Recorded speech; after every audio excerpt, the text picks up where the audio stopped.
Hey, what's up, YouTube? Got another marriage video for you. I'm gonna try to make this in a short one. I want to talk to you today about what destroys marriage relationships. So I've noticed that a lot of people can be dating for 5 or 6 or 7 years and everything is groovy, right? And then they get married and they're divorced in a year or two. So why? What happened? What goes on with that? I believe I know why. I believe the reason why is because of something I call the ownership idea. When we're dating, we feel like, hey, I don't own this person. They can go where they want to go. They can do what they want to do. They can wear what they want to wear. They can eat what they want to eat. They can be who they want to be. I don't own them. And that keeps the relationship very nice, very healthy.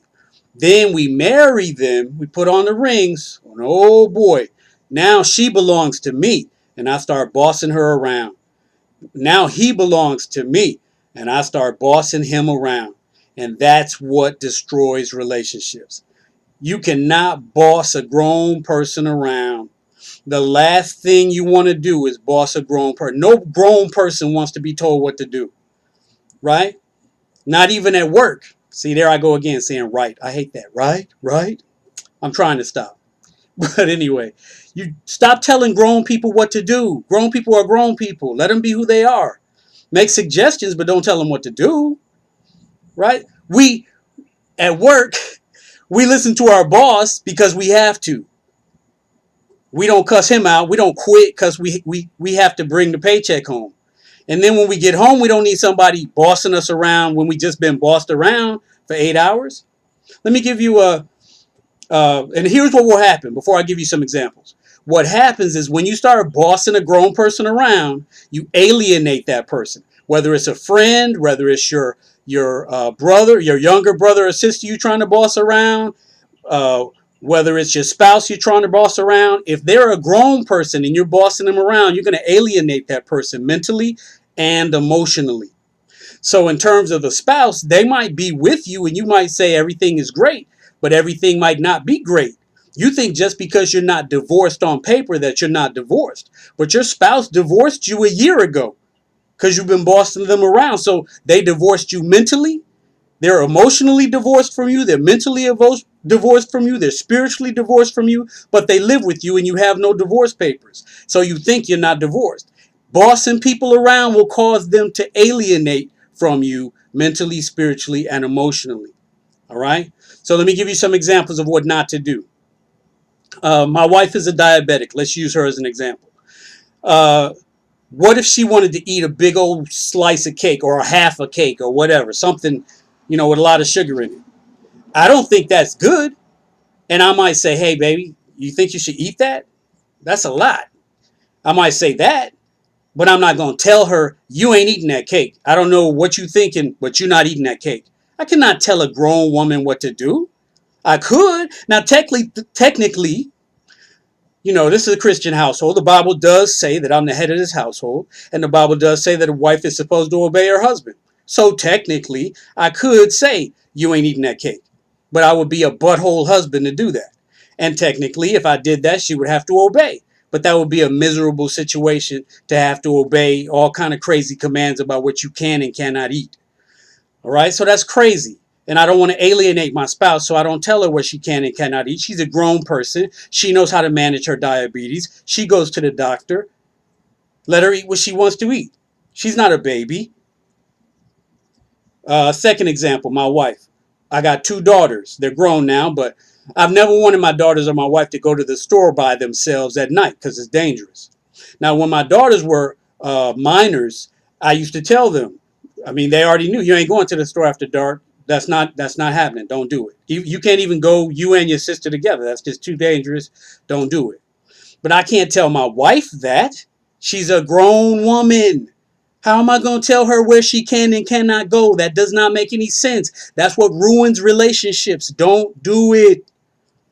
So when my wife, on those rare occasions that she did want to go to the store at night, I would either say, baby, let me jump in the car with you and go with you.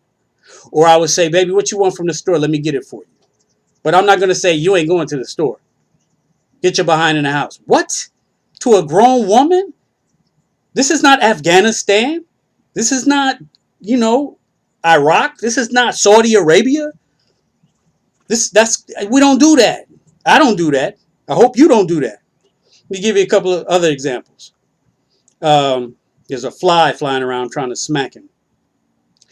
2 weeks ago, maybe a week and a half, my coworker, I was telling him about how I sold my motorcycle when my kids were young because I didn't want to jeopardize getting hit or killed because my kids need me.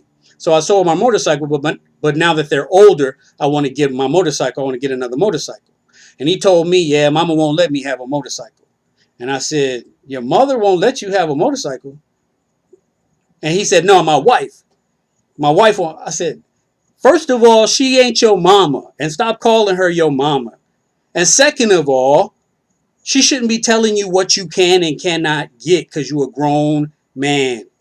And he was like, yeah, that's right. And I said, listen, it's okay for her to say, baby, I would rather you not drive a motorcycle because it's dangerous and me and the kids need you and it would be terrible if something happened to you. That she should say. But to say, you ain't getting a motorcycle, that's crazy. And that's how you lose a husband quick, fast, and in a hurry. One more example and I'm out. When I was in the Navy, I had a friend. He was a pilot and he also did skydiving. And his wife told him, I don't want you doing that anymore. He wasn't a pilot as a profession. He just did that on base, skydiving and flying his some jets, or not jets, but whatever planes he flew. It was a civilian pilot's license. But anyway, his wife said, I don't want you doing that anymore. And he said, well, I was doing this when you met me, baby, so I'm going to keep doing it. But nothing's happened to me in a decade or so. I feel pretty safe about it. I'm going to keep doing it. And then she did this really manipulative thing. She said, if you do that, you prove that you love skydiving and flying more than you love your family. That's really manipulative. And you're really being, well, you know what you're being. That's not good. That's not cool to try to manipulate dude like that. You're taking away something he's been doing for years, even before he met you, something that he loves. He's going to really resent you for taking that from him. He may stay with you, but he's really going to resent you. And that's how bad stuff happens in relationships, right? So now he can't even go skydiving and flying, or else he's a terrible person because he just proves he loves it more than he loves his family. If something is going to directly affect the well-being of your family, you can say something like that. Like your wife is drinking a shot of vodka while she's pregnant. You could say, you ain't doing that. You know what I mean? That makes sense, right? But otherwise, if it's not directly affecting the family, you can't say, well, you might get hurt skydiving and that might hurt the family and therefore don't do it. Try your best not to tell grown folks what to do, and your marriage will last a long